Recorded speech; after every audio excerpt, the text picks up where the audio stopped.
Coming up, Noah Clowney, Jalen Wilson, Trendon Watford, and all the youth in Brooklyn give the fan base something to dream on as the Nets take down the Raptors and stave off a deep lottery dive. We get into it coming up next. You are Locked On Nets, your daily Brooklyn Nets podcast. Part of the Locked On Podcast Network, your team every day.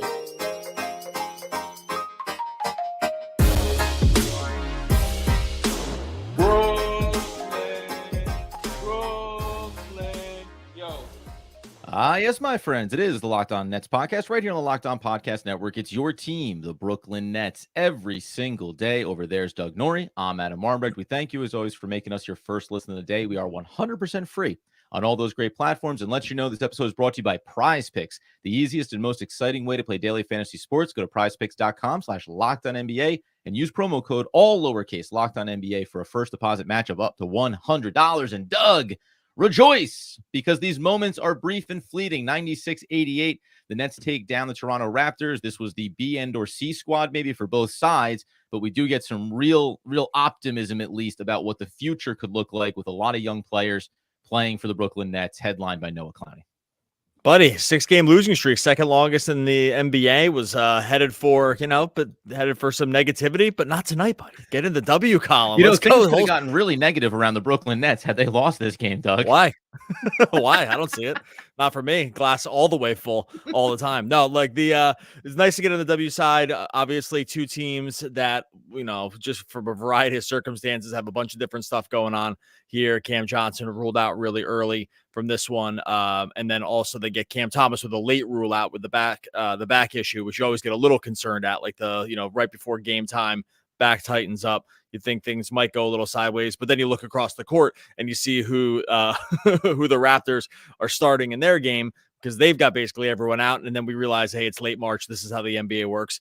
But we got to look at some of the younger guys for the Nets tonight too. And even where some of the, like a guy like Mikal Bridges struggles, I think, like you said in the open, there is some positivity to take from this, specifically around what we saw from Noah Clowney, what we saw from Jalen Wilson, and what we saw from Trendon Watford. Yeah, and we'll start with Noah Clowney just because he's been the guy that we've talked about a lot over these last handful of episodes, these last couple of weeks as the season's winding down. It just seems almost too obvious to try to get him some more run here as the season closes out. 21 minutes, and this is where the box score doesn't tell you everything. 3 of 7, 1 of 3 from beyond the arc. That tells you a lot. Also gave you 6 total rebounds to go along with his 7 points, a block, and a steal mixed in there as well. This was really encouraging. And it's the first time he played 10 minutes in the first half, 11 minutes in the second half. So some consistency here got worked into organically the rotation. And I think we got a really good sample size here, not just on him on an individual level, which we'll talk about, but also in tandem, because they played him with Nicholas Claxton and they played him with Day'Ron Sharpe, and he put himself in that 4 kind of role here, which I think is pretty telling maybe about what the long-term track could be like for him. Yeah, for sure. Great sign. Or first 10 minutes of the game in the first half, or his 10 first half minutes were all played at the 4. He played 6 with Nick Claxton and 4 with Day'Ron Sharpe. He did play the 5 a little bit in the second half where they got away from that rotation, specifically mostly because they got away from Day'Ron. But the part where they felt like they could move back and forth with him, and the initial plan was to come in and play him as a stretch 4. Like, that's a great sign. Took advantage off the dribble for a really nice drive and pretty much a post or dunk. Had another one on a putback, which showed the ups and just the sort of the overall sort of twitchy athleticism. Something that really stands out in this Nets team, because they have very few guys that are like this at all. Like, they don't have a lot of just like twitchy, fast guys on the team at all. I mean, do they have anybody else except for him? They just don't really profile that way. But seeing that as part of maybe like the development process, where they're like, hey, you're going to be able to play both, because you can stretch the court a little bit, you can play next to some of these bigger guys and we're not going to be totally worried about it. We can now continue to switch everything 1 through 5 defensively and really cause problems. Because when they played with him, Claxton, and Watford, I mean, that's a massive lineup, right? Yeah. Like, that's just a really, really big, long lineup that can cause other teams problems. So still a work in progress for sure. It's like not all ironed out, but he is so young. And I think we've seen enough glimpses. Frankly, the glimpses you see to me sort of make me feel like, why are we just seeing this now? Now I get he's young, and I get that like it all doesn't have to happen this year, and that's just kind of the way it is. But he looked just totally fine here. And I'm hoping that this is not just sort of like one and done kind of stuff, that this is just going to be the rest of the season. Yeah, you mentioned there just briefly on the first dunk that he had. It was kind of a two-man game working with Schroeder. He's out there on the perimeter and has a little show and go. There's enough there to respect. And it's also a scouting report on who you're playing against. But as the defender closes out, he has that quickness. You mentioned kind of the twitchiness to get past him, get in the lane. And it wasn't even a high-flying dunk. It was that quick burst and get at the rim and attack, really with some speed that we don't see from a lot of the Brooklyn Nets players. Other things that you like is that you saw him on the switches. He's able to pick up the guards, follow them, track them all the way to the basket, stay in front of them, right? Impact plays. You have to love the fact that he had the first block.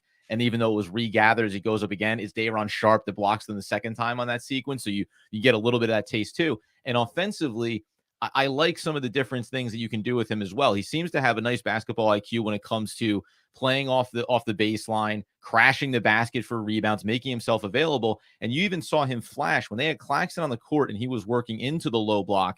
It was Clowney that came in from the wing, got himself to the elbow, made himself available for the pass. Now, he tries to do a little over-the-head look to Claxton. It gets broken up. It's a turnover. But those things, as you say, are like all these nice little sequences that, while it's not fully there yet, are really good signs. As is only traditional with the Brooklyn Nets, it has to be like a spoonful of sugar to make the medicine go down, because you do leave yourself saying, well, now, why not, though, after the trade deadline? Why not 10 games, 15 games ago? We understand the development needs to happen there, and there would be bad games for him and bad matchups at the NBA level. That's okay. Like, sometimes it feels like you don't respect the fan base enough to trust that, yeah, it's going to look bad for a player that you think has real promise. So, listen, I'll take it. I hope that we see more closer to 20-minute games from him down the stretch here. But you do have that sense of, why didn't we already have this happening much sooner with the way the season has been going? Yeah, and part of the problem too is like we're fans and us and like everyone kind of there's no benefit of the doubt with the younger guys at this point, because it's been so problematic for so long with the organization. It's just taking them forever. I mean, we could just go back and just give the whole list of guys who should have been playing that just didn't end up doing it. Go all the way back to Jared Allen. It's like we're gonna keep seeing DeAndre Jordan. Like, and then we're going to trade Jared Allen. Oh my God. Like, I was just saying, you go all the way back with this. Like, it's not just a recent thing. They've struggled for a long time to get the young guys in. So you don't get the benefit of the doubt when as this organization, because it's like, okay, they couldn't play Jared Allen. It's like we've known with Cam Thomas forever, right? Like now it's like, Clowney to some degree, I guess. It's like, it's not as egregious as probably the other two, but it's just why you look at this situation and just like never trust that it's the plan to take it slowly, because sometimes it's just slowly / doesn't feel like it's ever going to happen unless they're just absolutely forced into it. Right. And tonight feels like there's a little bit of that to it as well. No, it's not even a little bit. It's a lot of it. It's the whole thing. They're totally forced into it. Everyone's hurt. Hurt. And so that, and guys, specifically guys like Cam Johnson at the 4 who like they really need to end up playing. And so, and not DSJ as much, but like they just need these minutes and like these bigger bodies. So this is why you struggle as a fan to really hope that it's not just a mistake and it is part of the plan, because they just haven't really done this over the course of the franchise for like many years now.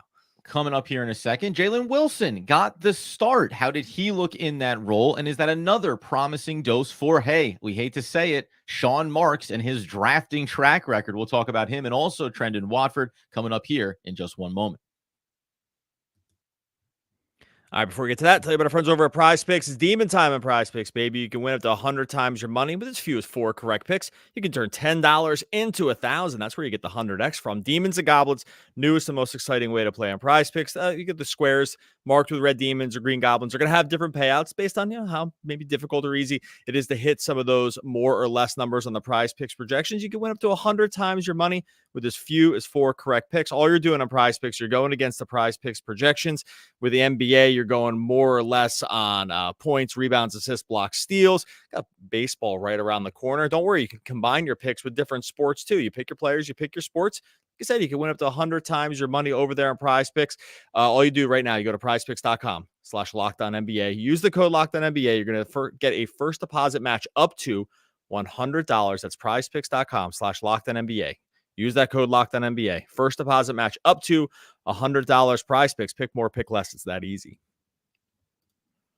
All right, so as we continue the post-game episode for the not only Locked On Nets podcast, but also the Brooklyn Nets, they get the win, by the way, and we'll talk about here in our closeout segments the significance of this as it currently stands with the pick going over to Houston and where the lottery ball fits here and the percentages. It really does matter whether or not you feel like these games are completely meaningless relative to result. Now, Jalen Wilson also, as you mentioned, Cam Johnson was also out in this game to go along with Cam Thomas. He gets in the start, 30 minutes, 4 for 10 from the field. The three-point shooting came, as we expected, back down to earth, but has also had a rough patch overall here after being incredibly hot to start his NBA career, 1 for 4 there, but got to the line 3 times as well, kicked in 5 rebounds, couple of assists, 12 points overall. Has anything changed for you in terms of Jalen Wilson? Because when he was drafted, we set the expectation, older rookie, high floor probably, but a pretty capped ceiling here. I think it got moved a little bit with the perimeter shooting and how quickly that seemed to showcase itself. And this isn't negative, but I think you at least got a good sample size and continue to get good sample sizes that he can be a nice rotational player for this roster going forward. Yeah, he's fine. He can play. He can stay on the court. He does enough things well. I mean, he's still shooting 34% from 3 on the season, even with the struggles through March, where he's shooting right around 17%. But I mean, he shot so well at the beginning that you're allowed to regress some here and not get in too much of a panic mode. He hasn't played tons consistently over the last month. So that could be part of the problem also, where it's just the minutes have come and gone as they've just, because the Nets have been mostly healthier here too. I mean, even for all their struggles, most of the guys have been available, which is, another problem with this team. But regardless, no, I think for him, it's probably limited ceiling. But if you compare him to other wings, let's compare him to, second round, a guy like Kessler Edwards, right? Second round wing was in the room, got a lot of minutes, or not, excuse me, didn't get a lot of minutes, got minutes at times, rotational minutes, was even a starter a few times. His game is considerably more fluid than Kessler Edwards, I would say, right? He can be on the ball just a little bit more. He can probably do 1 or 2 things end the shot clock if you need him to. I still think I'm pretty confident the threes are probably going to stick around, even though the sample size is not that big. He can defend multiple positions. So if we're just comparing him to another guy the Nets had in the building and let go, I mean, basically just cut to make room last trade deadline. I think we would look at Jalen Wilson and say he's a considerably more complete product at this point than Edwards is, right? So superstar, no. Rotational player, sure, right? And I think that's good. I mean, for where they got him in the draft, I think you can feel pretty confident in him playing these kinds of minutes and it being mostly fine for the rest of the season. And for where they drafted him in his rookie year, you'll take that all day long. I think with where he is. So I still feel pretty confident. I'm not going to go crazy and be he's a surefire NBA starter night in and night out. I don't think that would be correct, but he doesn't need to be. Rotational wing that you don't feel is getting overwhelmed. We've basically seen that from him from the beginning. So it's nothing but good stuff for him, I think. Yeah, and the contrast between him, obviously, and a player like Noah Clowney is saying, well, Noah Clowney, 19 years old, you can take a year to continue to develop another year. You can't look at a player like Jalen Wilson and say, well, when he's 26, going on 27, that's when we'll really see him, find his groove. So that's why it matters, right? You come in old, you need to kind of be NBA ready to whatever degree that you're going to contribute. You got to be close. You got to be pretty close here at his age. It doesn't need to be complete, but it has to be we have to see enough here to know that you can stick around. And because, even because a big thing at that age is just being developed enough physically that you're still not you're physically this is what you're going to be as a body type. Clowney might just still fill out. He's got room to grow, right? In terms of muscle mass, all this other stuff. When you're Wilson, you're 23. It's okay, this is the body. Is that going to be good enough to play in the NBA? And it is, right? And are you going to be able to play fast enough to be able to, take some more difficult assignments? With that, I think he's shown that it's all kind of a yes. Now, obviously, we're going to talk about Mikal Bridges on the back end of this episode as well. But the other young player, youth movement, my friends, that's what we're here to talk about. Why? Because it could matter next year. It could be somewhat significant to look at these players and see what they could be for this team. Another player who, as you mentioned, it's not the same thing as with Noah Clowney, getting your hand forced, but it's not far off. Trendon Watford had not played more than 8 minutes in the 3 prior games. He played 19 minutes back against the Pacers and then only played 2 and 4 minutes the games before that. He has not had consistent minutes, averaging just 8 over the course of March. He comes in, plays 21 minutes, 7 to 10. I mean, Trendon Watford does not lack for confidence. 2 of 4 from beyond the arc, though. 19 points in this game, 7 rebounds. And you do get the mixed bag with him, right? He had 5 fouls. He had 4 turnovers. Like, this is a guy that gives you a little bit of that off the wall kind of energy. And it's okay to harness it and sometimes not be able to harness it fully. But he was, to me, it's another example. When they signed this guy in the offseason, we said, oh, okay, like, take a risk on a player like this. And then they seem to stop just short of giving yourself the full sample size of what this player can be. Maybe there's confidence in him, but I thought tonight was a good example of where he struggles, why he's not a perfect player, and also why he can be a contributing member to this team. Yeah, I mean, I know he had a good game tonight. I will be honest, for me, it's a little harder for me to see it with him than these other two guys. I mean, first, go ahead, and because I have a specific reason why. Yeah, I'll let you take it. But what I will say is my excitement around when they brought him in for whatever he was going to be, the sample size over the course of this season, which hasn't been insignificant, I have brought that back. I've reined myself in on, well, he's playing for a bad Portland team. You start to develop him a little bit more. I think you see some of the flaws get exposed when you're watching a player like this night in, night out. Yeah, so like I was joking a little bit, but I was like, he's got some James Johnson vibes to me, right? It's like a little bit like let me cook, but like, we're not sure we should be letting you cook. And then like he'll do something crazy in the lane, like he'll just like and he'll get a turnover, or like his body's kind of out of control at times, and then it will look really good because he's like big and kind of can move and can handle the ball a little bit, so it'll look good for spurts. But like his floor is much lower because it can go kind of like really bad for him at times, and I think that's where I sort of struggle a little bit with him. Like he doesn't do anything really well, I don't think. He doesn't do anything poorly, but he can kind of get out of control. Like I think like his vision and just like his sort of like IQ, like basketball IQ is like a little low sometimes. And so I think like that's where it's a little harder for me. 23 years old. Again, good game tonight. I think it's still, there's enough there that the Nets are in a place where like they should continue to try to figure guys like this out. Sure. Yeah. Like, of course. But of the 3 guys, I would say I'm like the least excited about it. If he could like make threes consistently, then it'd be different. But if he could make threes consistently, he'd be starting every night. So this is like part of the problem. Well, that was the other thing with him, I will say, is that I also try to think about these players. Again, Noah Clowney's so young.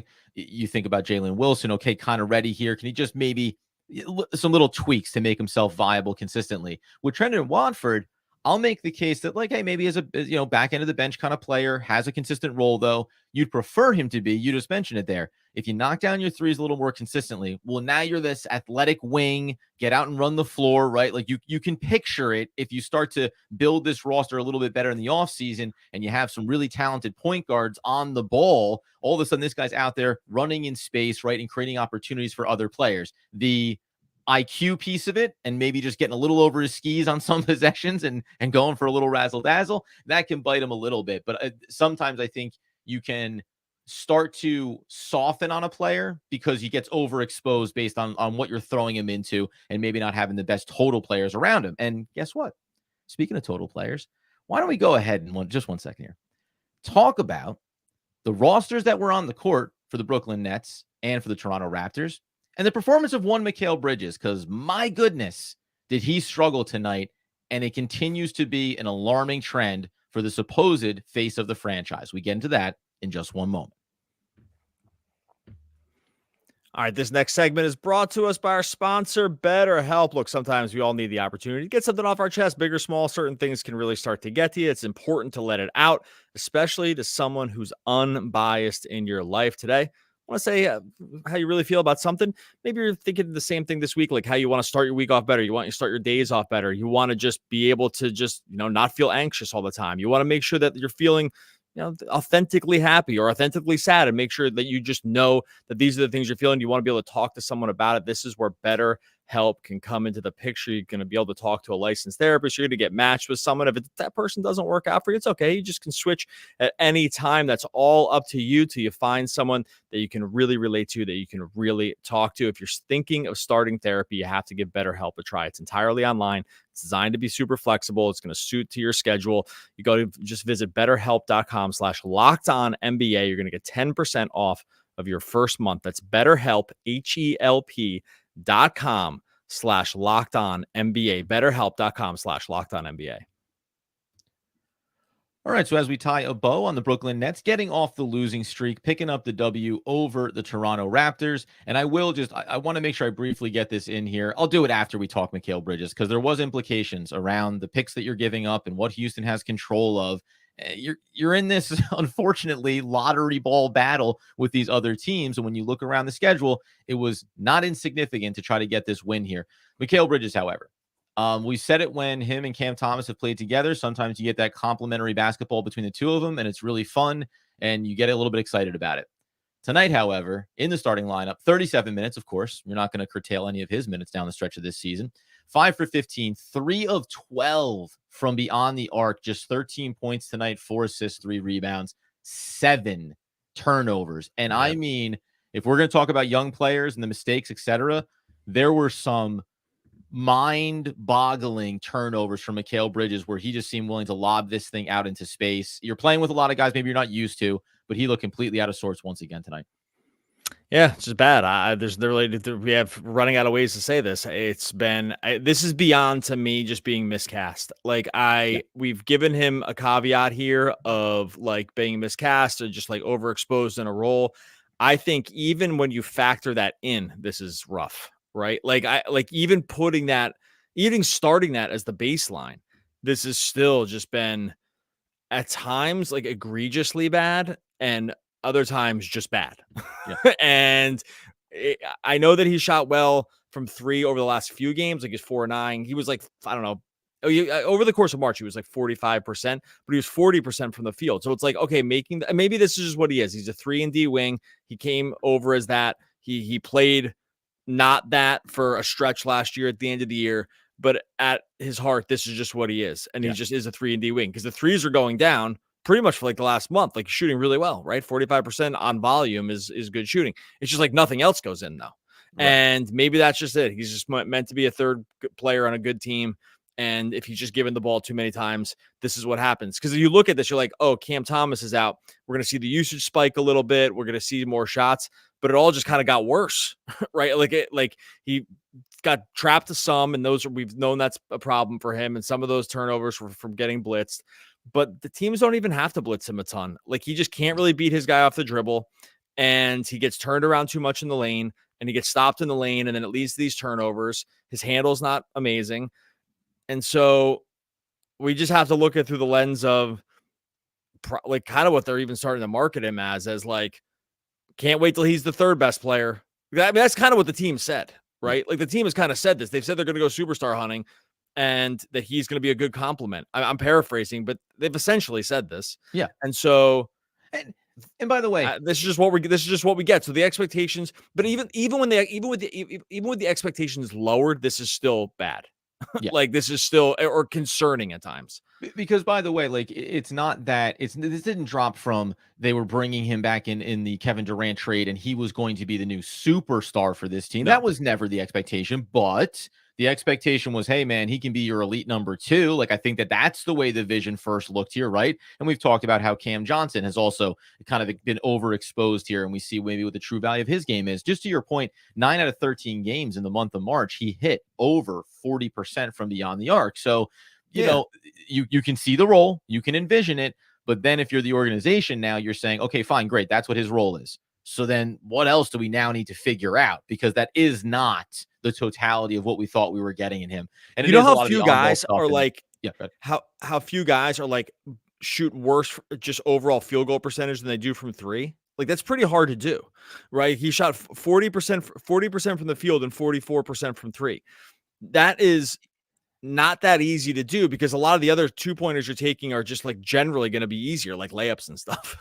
Yeah, but And you know what so though, man? It's true. Like it should be, but we've seen his struggles on layups getting at the basket, right? And oh so yeah, much totally. of this, what we're learning here is like because defenses can stay in front of him, can contest those shots Yeah. going to the basket, and then the mid-range game, same kind of thing. Well, congested lanes. It's not like he has that quick twitch ability. It's not like he creates space for himself to get his shots off. So the perimeter shooting is because, yeah, ideally it's the floor has been spaced out and you're playing off ball and someone finds you, right? And Cam Thomas draws some more attention now as he's getting better and better, and those are good easy looks. Like it's just shots that he has to work for are not shots that he's going to be successful at. And this isn't a comp, but you just think about the best players in the league and how you're like, oh yes, late shot clock, get the ball to the Lucas, to the Kyries, to the Kevin Durant's, to all of the best players in the league. They'll make that shot for themselves. Mikal's not one of those guys, and we never thought that he was one of those players. We just didn't think that that floor was maybe significantly lower, or that the ceiling was far more capped on what his game was going to be here,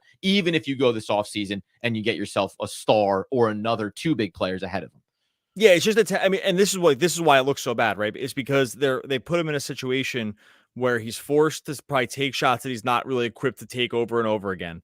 And then he ends up just taking surprise. bad ones. The organization messed this up too. Like, surprise. I think he's also kind of just run bad here too. Like, I do think there's probably some bad luck like built in here. Again, I'm just going to rephrase. It's really hard to have a worse field goal percentage over a lot of shots than to shoot worse from the field than it is from 3, because you're not just because almost always you're taking shots that are, I hate to do the math for you, closer to the basket. so like you're just already close.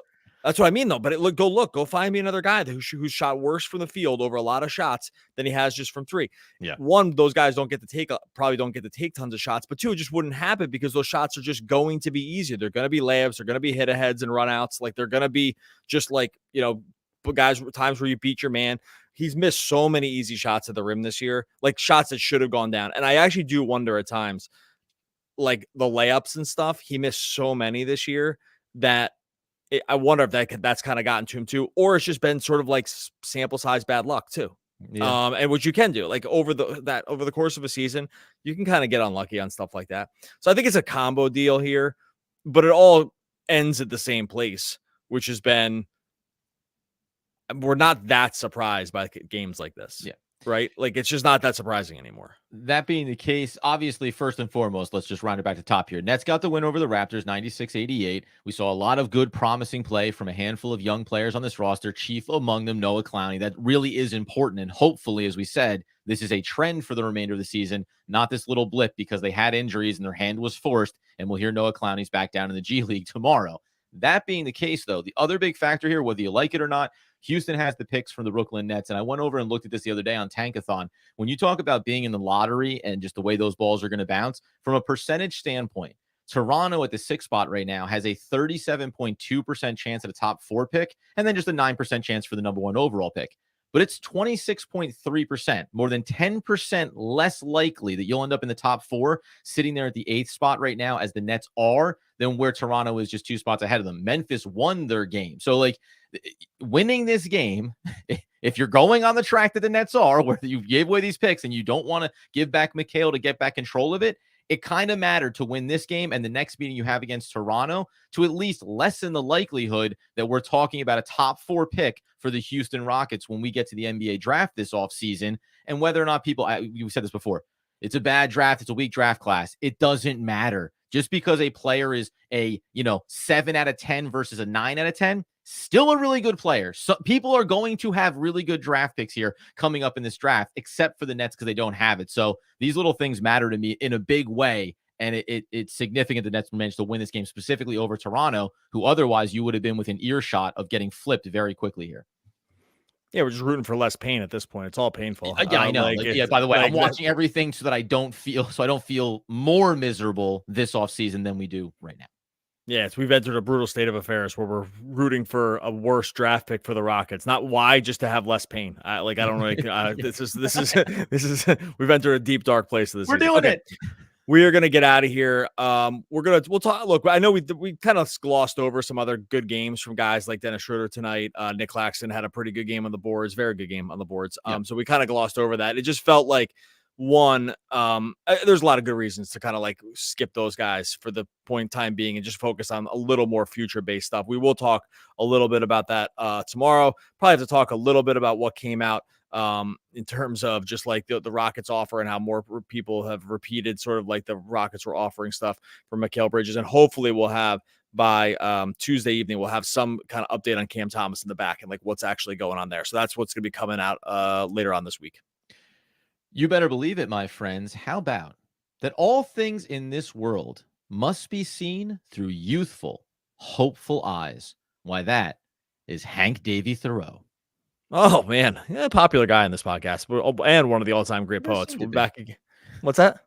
He does seem to be. I don't know, just sometimes you guess what? Identify with great voices and, they bubble up to the surface. It's why people walk around the woods in a long time and write a lot of stuff, and you're going to end up in the end of a niche basketball podcast. As he always knew. As he always knew he would be. Congratulations, Hank. We'll be back again tomorrow talking more Brooklyn Nets basketball. Basketball.